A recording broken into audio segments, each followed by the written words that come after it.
Hello दोस्तों, नमस्कार। मैं रंजीत श्रीवास्तव आप सभी का आइडियल इंस्टीट्यूट के यूट्यूब चैनल पर पुनः एक बार स्वागत करता हूं। दोस्तों, लास्ट क्लास में हम लोगों ने हिंदी का एक टॉपिक पढ़ा था, वर्णमाला। तो हिंदी वर्णमाला में कुछ चीजें क्लियर हो चुकी थी, कुछ चीजें और अभी बची हुई हैं, तो उन्हीं के बारे में आज हम लोग समझने का प्रयास करेंगे। सभी लोग बहुत ही अच्छे से समझने का कोशिश करिएगा, निश्चित रूप से आपको ये चीजें समझ में आ जाएंगी। तो हिंदी वर्णमाला का आज हम लोग जो टॉपिक पढ़ेंगे उसका नाम है अल्प प्राण। अल्प प्राण और पढ़ेंगे हम लोग इसी क्रम में महाप्राण। अल्प प्राण, महाप्राण। अल्प प्राण क्या होता है, महाप्राण किसे कहते हैं, इसी क्रम में हम लोग समझेंगे। यहाँ पे अघोष और सघोष। अघोष, सघोष। इसी सघोष को बेटा घोष के नाम से भी जाना जाता है, इसी को घोष भी कहते हैं। तो अल्प प्राण, महाप्राण, अघोष, सघोष। देखिएगा, अल्प प्राण किसे कहते हैं, महाप्राण किसे कहते हैं, वे वर्ण जिनके उच्चारण में प्राण वायु बहुत कम निकलती है उनको अल्प प्राण के नाम से जाना जाता है, और वे वर्ण जिनके उच्चारण में प्राण वायु बहुत ज्यादा निकलती है उन्हें महाप्राण के नाम से जाना जाता है। अब देखिएगा, हिंदी वर्णमाला में कौन कौन से वर्ण हैं जो अल्प प्राण की श्रेणी में आते हैं, अल्प प्राण किसे किस कहा जाता है, तो उनको समझने का प्रयास करते हैं। देखिए, मैंने आपको स्पर्श व्यंजन समझाया था। स्पर्श व्यंजन कौन कौन से थे बेटा, का से लेकर के मां तक के वर्णों को स्पर्श व्यंजन के नाम से जाना जाता है। का से लेकर के मां तक के जो वर्ण है इनको स्पर्श व्यंजन के नाम से जाना जाता है। जैसे का वर्ग देखें, पहले का वर्ग में कौन कौन से वर्ण आते हैं, तो का वर्ग में आते हैं आपके का, खा, गा, घा, अंग। ये 5 वर्ण का वर्ग कहलाते हैं। इसके बाद अगला वर्ग है आपका चा वर्ग। कौन सा वर्ग है, चा वर्ग। चा वर्ग में कौन कौन से वर्ण हैं, चा, छा, जा, झा, या। ये 5 वर्ण चा वर्ग कहलाते हैं। अगला जो तीसरा वर्ग है उसे टा वर्ग कहते हैं। कौन सा वर्ग कहते हैं, टा वर्ग। टा वर्ग में कौन कौन से वर्ण आ जाएंगे, तो टा, ठा, डा, ढा, अड़ा। ये वर्ण आपके टा वर्ग कहलाते हैं। नेक्स्ट वर्ण है आपका ता वर्ग। देखो, ता वर्ग में कौन कौन से वर्ण बताए गए थे, तो ता, था, दा, धा, ना, है ना, ता, था, दा, धा, ना। नेक्स्ट है पा वर्ग। पा वर्ग में देखिएगा, पा वर्ग में कौन कौन से वर्ण हैं, पा, फा, बा, भा, मा। पा, फा, बा, भा, मा, है ना। ये 5 वर्ग होते हैं। कौन कौन से 5 वर्ग हैं, कचट तक। कैसे याद रखना, कचट तक, क, च, ट, त, पे, कचट तक। तो ये 5 वर्ग होते हैं। ये जो 5 वर्ग के अंतर्गत वर्ण आते हैं इन्हीं को बेटा स्पर्श व्यंजन कहा जाता है। इन्हीं को क्या कहते हैं, स्पर्श व्यंजन के नाम से इन्हें जाना जाता है। आपसे पूछा जाए स्पर्श व्यंजन क्या होता है, तो का से लेके मां तक के वर्णों को ही स्पर्श व्यंजन के नाम से जाना जाता है। अब इनकी नंबरिंग कर दिया जाए, क्योंकि हर वर्ग में 5 वर्ण आ रहे हैं। कितने वर्ण आ रहे हैं, 5। तो इनका नंबरिंग करेंगे 1 2 3 4 5, ऐसे 1 से लेके 5 तक की संख्याओं को मैंने लिख दिया। ठीक है, अब देखो, जो आप लोग जो है गणित विषय में प्राकृतिक संख्याएं पढ़ते हैं, तो प्राकृतिक संख्याओं की शुरुआत कहां से होती है, प्राकृतिक संख्याओं की शुरुआत 1 से होती है, यानी 1 2 3 4 5। ये संख्या ऐसे डॉट डॉट और भी है ना, ये संख्या आपकी प्राकृतिक संख्या कहलाती है। प्राकृतिक संख्या में आपने पहली संख्या क्या लिखी, 1, अर्थात इसकी शुरुआत 1 से होती है। उसी प्रकार से हिंदी वर्णमाला जब आप लिखते हैं तो वर्णमाला में पहला वर्ण कौन सा आता है, आ। तो आपने यहाँ पे अल्प प्राण लिखा, तो देखिए अल्प प्राण में पहला वर्ण कौन सा आया, आ। ठीक, तो जब भी आप ये अल्प प्राण, महाप्राण, अघोष, सघोष पढ़ें, इन चारों को एक साथ पढ़िएगा तो आसानी से आप समझ पाएंगे, इसको कोरिलेट कर पाएंगे, है ना। इसको बताने का मतलब क्या है तो आपको भी क्लियर हो जाएगा। जब संख्या लिखते हैं तो 1 से शुरुआत करते हैं, जब वर्णमाला लिखते हैं तो आ से शुरुआत करते हैं। तो हमेशा अल्प प्राण, महाप्राण में अल्प प्राण को पहले लिखना सदैव, है ना। उसी प्रकार से अघोष, सघोष में देखेंगे, अघोष, सघोष में प्रारंभिक जो वर्ण है अघोष में वो आ से है, तो अघोष और सघोष में सदैव अघोष को पहले लिखना। ठीक, इसकी कुछ वजह है, अभी आपको क्लियर हो जाएगी। चलो, इसकी वजह क्या है देखो। अब अल्प प्राण के अंतर्गत है ना, प्रत्येक वर्ग का कौन कौन सा वर्ण रहता है, इसको समझाने के लिए मैंने ये आपको लिखा है। क्योंकि अल्प प्राण में पहला वर्ण आ लिखा है, तो उसी प्रकार से प्राकृतिक संख्याओं में पहली प्राकृतिक संख्या इसमें आपको लिखनी है। अर्थात इसमें आपको लिखना है 135, 135। अर्थात ये एक संख्या याद कर लो, इसके लिए अल्प प्राण के लिए 135। इस 135 का मतलब क्या है? प्रत्येक वर्ग का पहला वर्ण, प्रत्येक वर्ग का तीसरा वर्ण, प्रत्येक वर्ग का पांचवा वर्ण। ये संख्या 135 याद रखेंगे। 135 के अंतर्गत जितने वर्ण आएंगे वो सब अल्प प्राण वर्ण होते हैं। ठीक है, इसके बाद यहाँ संख्या 1 से 5 ही तक आपको याद रखनी है।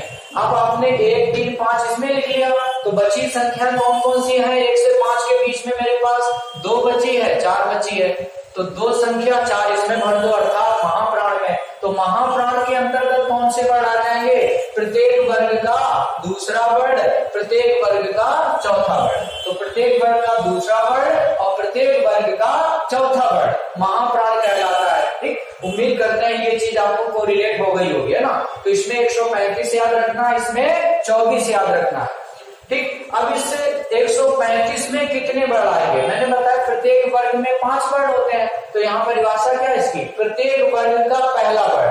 अब प्रत्येक वर्ग का पहला वर्ण ये ले लो आप, हर वर्ग का पहला वर्ण। प्रत्येक वर्ग का तीसरा, तो ये प्रत्येक वर्ग का तीसरा वर्ण आ गया इसी के अंतर्गत। प्रत्येक वर्ग का पांचवा वर्ण, प्रत्येक वर्ग का ये पांचवा वर्ण भी इसी के अंतर्गत आ जाएगा। यानी ये 5 वर्ण, ये 5 वर्ण, ये 5 वर्ण, कितने हो गए टोटल? 15। तो यहाँ 135 के अंतर्गत आपको 15 वर्ण दिखाई देंगे। कितने वर्ण? 15। तो ये 15 वर्ण जितने थे ये सब अल्प प्राण की श्रेणी में आते हैं। ठीक, इसके अलावा बेटा इन 15 वर्णों के अलावा, अब यहाँ 15 वर्ण मैंने शो नहीं किए हैं, आप समझ गए होंगे ना। ये जो मैंने यहाँ पे बंद किए हैं बॉक्सेस में, यही 15 वर्ण आपको यहाँ पे लिखने हैं। इन 15 वर्णों के अलावा और कौन से वर्ण हैं जिन्हें अल्प प्राण कहा जाता है? तो इन 15 वर्णों के अलावा बेटा जो अंतस्थ व्यंजन थे आपके, अंतस्थ व्यंजन। अब अंतस्थ व्यंजन देखो कौन कौन से थे, पहले तो लिखेंगे यहाँ पे अंतस्थ व्यंजन। अंतस्थ व्यंजन, अंतस्थ व्यंजन कौन कौन से आपको पढ़ाए गए हैं? तो अंतस्थ व्यंजन आपके 4 होते हैं। कौन कौन से वो 4 वर्ण हैं जिन्हें अंतस्थ व्यंजन कहा जाता है? तो यहाँ पे आप लिखेंगे या, रा, ला, वा, यारा, लावा। ये जो 4 वर्ण हैं इन्हीं को अंतस्थ व्यंजन के नाम से जाना जाता है। ठीक है, तो ये 4 वर्ण भी अल्प प्राण की श्रेणी में आते हैं। उम्मीद करते हैं ये चीज आपको अच्छे से क्लियर हो गई होगी।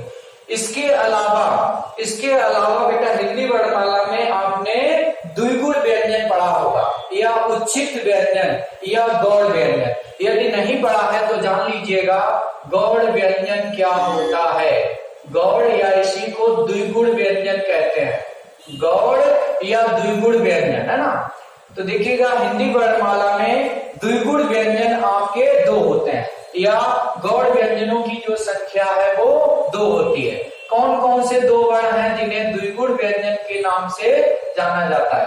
तो देखो यहाँ पे टावर्ग के अंतर्गत ध्यान दीजिएगा, टावर्ग के अंतर्गत यहाँ पे देखो आपने डा और ढा पढ़ा था ना। ये जो डा ढा है जिसमें कहीं पर ना तो साइड में कोई बिंदु रखा है ना नीचे रखा है, यदि कोई बिंदु जब नहीं रखा है तो वो डा और ढा कहलाते हैं, जो कि टावर्ग के अंतर्गत आते हैं। और यदि इन्हीं डा ढा में नीचे की ओर दोनों जगह पे बिंदु रख दिया जाए तब ये आपके द्विगुण या गौड़ व्यंजन बन जाते हैं। इन्हें द्विगुण या गौड़ व्यंजन के नाम से जाना जाता है। जैसे आपने सड़क शब्द लिखा होगा, लिखा कैसे? सड़क। जब आप सड़क लिखते हैं तब आप द्विगुण व्यंजन का प्रयोग वहां पे करते हैं। ठीक है, ठीक, ऐसे सड़क। जैसे आप लिखते हैं पढ़ना, जब पढ़ना शब्द लिखते हैं तो पढ़ना देखा होगा, ये वर्ण जो आपको बनता है ये द्विगुण व्यंजन हो गया। तो सड़क और पढ़ना शब्द में जो व्यंजन प्रयोग हुए हैं यही द्विगुण व्यंजन कहलाते हैं। इन्हीं को उच्छिष्ट व्यंजन के नाम से भी जाना जाता है। इनका प्रयोग बहुत कम मात्रा में होता है, इसलिए इनको गौड़ या द्विगुण व्यंजन के नाम से जाना जाता है। उम्मीद करते हैं गौड़ या द्विगुण व्यंजन भी आपको अच्छे से समझ में आ गया होगा। अब देखो द्विगुण व्यंजन का जो पहला वाला वर्ण है द्विगुण व्यंजन का जो पहला वाला वर्ण है ये वर्ण भी अल्प प्राण की श्रेणी में आता है। द्विगुण का पहला व्यंजन, द्विगुण का पहला वर्ण अल्प प्राण कहलाता है। तो ये वर्ण आपके इतने हो गए, ये सब अल्प प्राण। देखो कौन कौन से 15 वर्ण, ये जो मैंने बॉक्सेस में बंद कर रखे थे 15 वर्ण, वो 15 अल्प प्राण हो गए। इसके अलावा ये 4 11 लावा अर्थात अंतस्थ व्यंजन, और द्विगुण का यह पहला वाला वर्ण भी अल्प प्राण की श्रेणी में आता है। तो ये मुख हो गए आपके अल्प प्राण। उम्मीद करते हैं अल्प प्राण आपको बहुत अच्छे से क्लियर हो गया होगा। ठीक है, यदि नहीं कोई चीज समझ में आई है तो वीडियो को पुनः एक बार देख लीजिएगा तो आपको और अच्छे से क्लियर हो जाएगा। चलो अब समझते हैं बच्चा महाप्राण। महाप्राण देखिए क्या होता है। अब यहाँ संख्या क्या लिखे हम लोग 2 और 4, अर्थात इसका मतलब है प्रत्येक वर्ग का दूसरा वर्ण, प्रत्येक वर्ग का दूसरा वर्ण, और 4 का मतलब प्रत्येक वर्ग का चौथा वर्ण। अब देखो ये आपका प्रत्येक वर्ग का दूसरा वर्ण, दूसरा वर्ण यहाँ पे ये लिखा दिखाई दे रहा है ना, ये आपका जितने वर्ण यहाँ पे दिख रहे हैं ये सब आपके इसके अंतर्गत आ जाएंगे। प्रत्येक वर्ग का दूसरा वर्ण और प्रत्येक वर्ग का चौथा वर्ण, ये जो मैंने ब्लैक कलर से लिखे हैं यही आपके 24 के अंतर्गत आएंगे, यानी ख छ ठ थ है ना, ये हो गया। और चौथे वर्ग में ये वर्ड आपको दिखाई दे रहे हैं तो ये आ जाएंगे। तो 2 और 4 में कितने वर्ड हो गए टोटल 10 वर्ड हो जाएंगे। कितने वर्ड हो गए 2 है ना, प्रत्येक वर्ग का दूसरा वर्ड और प्रत्येक वर्ग का चौथा वर्ड। ठीक, तो टोटल कितने हो जाएंगे वर्ड यहाँ पे 10 हो गए। इन 10 के अलावा भी कुछ वर्ड होते हैं जिन्हें महाप्राण के अंतर्गत रखा जाता है। वो कौन कौन से हैं? तो इसके अंतर्गत बेटा ऊष्म व्यंजन आपका आ जाएगा। कौन से व्यंजन? ऊष्म व्यंजन। ऊष्म व्यंजन आप पढ़ चुके होंगे लास्ट क्लास में। वे वर्ड जिनके उच्चारण में ऊष्मा उत्पन्न होती है उन्हें ऊष्म वर्ड कहते हैं। ऊष्म वर्ड कितने होते हैं? 4 होते हैं। कौन कौन से होते हैं? इसके अंतर्गत तीनों सा प्लस हा, तीनों सा प्लस हा, ये 4 वर्ड होते हैं। इनको ऊष्म व्यंजन के नाम से जाना जाता है। ठीक है, तो 10 वर्ड ये हो गए। कौन से? स्पर्श व्यंजन वाले 10 वर्ड और ऊष्म व्यंजन वाले 4 वर्ड हो गए। प्लस यहाँ पे बेटा द्विगुण व्यंजन का दूसरा वाला वर्ड, द्विगुण का दूसरा। देखो पहले आपने अल्प प्राण पढ़ा इसलिए द्विगुण का पहला वाला अल्प प्राण में जाएगा। फिर दूसरे नंबर पे आप महाप्राण पढ़ रहे हैं तो द्विगुण का दूसरा वाला इसमें शामिल करना आपको, नहीं तो कभी कभी कंफ्यूजन हो जाती है द्विगुण वाला कौन किस में रहेगा। तो पहला वाला अल्प प्राण में रहता है, दूसरा वाला महाप्राण के अंतर्गत रहता है। ठीक है, तो ये मुख हो गए आपके महाप्राण के अंतर्गत आने वाले वर्ड। ठीक, यहां से एग्जाम में सवाल कैसे पूछा जाएगा? सवाल बेटा यहां से ऐसा पूछा जाएगा जैसे एक शब्द लिख देगा, उसने लिख दिया सा, वर्ण सा लिख दिया और कहेगा वर्ण सा किसके अंतर्गत आता है? अल्प प्राण के अंतर्गत या महाप्राण के अंतर्गत या दोनों के अंतर्गत या इनमें से कोई नहीं।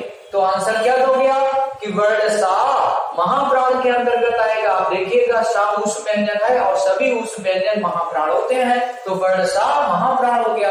ऐसे ही कुल मिलाकर के यहाँ जितने वर्ण हैं वो सब आपको समझने पड़ेंगे कौन कौन से वर्ण आ रहे हैं। जैसे यहाँ से मैंने एक वर्ण उठा लिया ला, कहेगा वर्ण ला किसके अंतर्गत आता है? अल्प प्राण या महाप्राण के अंतर्गत, है ना, या इनमें से कोई नहीं या दोनों के अंतर्गत आएगा। तो आप बताएंगे वर्ण ला अल्प प्राण के अंतर्गत आएगा, क्योंकि अल्प प्राण के अंतर्गत जो ला वर्ण है वो अंतस्थ व्यंजन है और अंतस्थ व्यंजन सभी आपके अल्प प्राण होते हैं। तो इस प्रकार से यहाँ से परीक्षा में आपसे प्रश्न पूछा जा सकता है। उम्मीद करते हैं ये सवाल आप सही कर लोगे। चलो इसकी बाद हम लोग पढ़ते हैं बेटा अघोष और सघोष, है ना।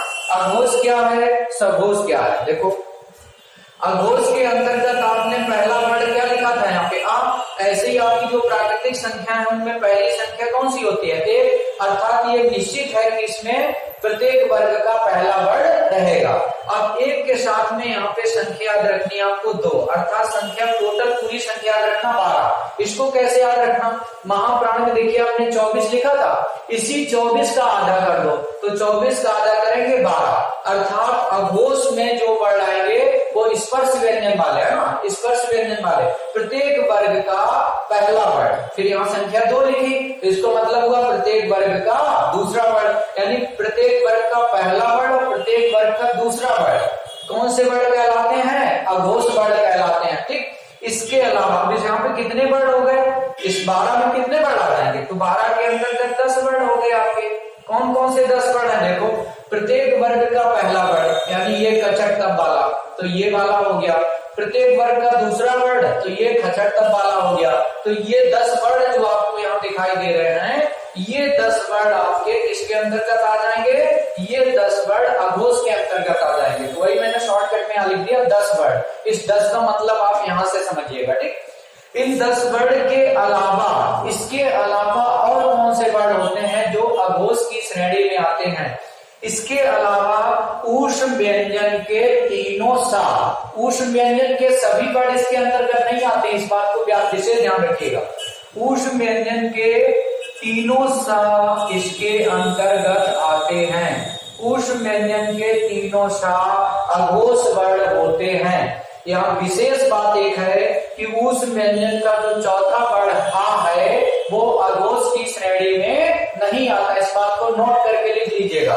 तीनों सा तो इसमें है, लेकिन वर्ण चौथा वर्ण हा इसके अंतर्गत नहीं आता। तो ये मुख्य वर्ण हो गए, यानी 10 वर्ण यहाँ पे, 3 यहाँ, टोटल 13। तो ये 13 मुख्य वर्ण है जो अघोष के अंतर्गत आते हैं। उम्मीद करते हैं आपको समझ में आ गया होगा। इसी क्रम में आगे हम लोग समझेंगे सघोष क्या है, अघोष क्या है, इसके अंतर्गत कौन कौन से वर्ण आते हैं। तो देखिएगा, आपने संख्या 1 और 2 इसमें लिख लिया। अब जो संख्या बची है, कौन कौन सी बची है? 3 बची है, 4 बची है, 5, अर्थात 345 संख्या इसके लिए याद रखना है। तो जो 345 ये संख्या कहां से ली हम लोगों ने? ये लिखे थे ना 1 2 3 4 5, तो यही 345 ये वाली संख्या बेटा। अर्थात इसका मतलब है प्रत्येक वर्ग का तीसरा वर्ण, प्रत्येक वर्ग का चौथा वर्ण, प्रत्येक वर्ग का 5वां वर्ण सघोष के अंतर्गत आता है। अब इसमें कितने वर्ण हो गए? तो 5 इसमें हो गए, 5 इसमें हो गए, 5 इसमें हो गए, कितने हो गए? 15। तो ये 15 वर्ण यहाँ पे आपको लिखने हैं। ये 15 वर्ण सघोष के अंतर्गत आते हैं। प्लस इस 15 के अलावा भी क्या और कोई मुख्य वर्ण है जो सघोष के अंतर्गत आते हैं? तो देखो, यहाँ पे आपने ऊष्म व्यंजन का एक अंतिम वर्ण जो छोड़ दिया था हा, वह हा इसके अंतर्गत आता है। अर्थात वर्ण हा कैसा वर्ण है? या सघोष है कि अघोष है? तो याद रखिएगा, वर्ण हा सघोष वर्ण होता है। ठीक, इसके अलावा द्विगुण या उच्छिष्ट वाले दोनों वर्ण इसी के अंतर्गत आएंगे। द्विगुण का पहला भी और द्विगुण का दूसरा भी, द्विगुण के दोनों वर्ण आपके सघोष वर्ण होते हैं। ठीक है, द्विगुण के दोनों वर्ण इसी के अंतर्गत आते हैं। प्लस इसमें सभी स्वर भी शामिल किए जाते हैं। सभी स्वर भी इसके अंतर्गत आ जाते हैं। ये आपके सघोष वर्ण हो गए। तो उम्मीद करते हैं आपको अल्प प्राण, महाप्राण, अघोष, सघोष भी बहुत अच्छे से समझ में आ गया होगा। मैंने बहुत अच्छे से समझाने का प्रयास किया। ठीक, कुछ लोगों को बहुत अच्छे से क्लियर हो गया होगा। यदि जिनको नहीं समझ में आया है तो वो लोग कमेंट करके हमको जरूर बताएं कहाँ पे क्या समस्या आ रही है। उनकी समस्या का समाधान करने का प्रयास जरूर किया जाएगा। और जिन लोगों को अच्छा लगा है वो लोग भी कमेंट करके बताएं आप लोगों को ये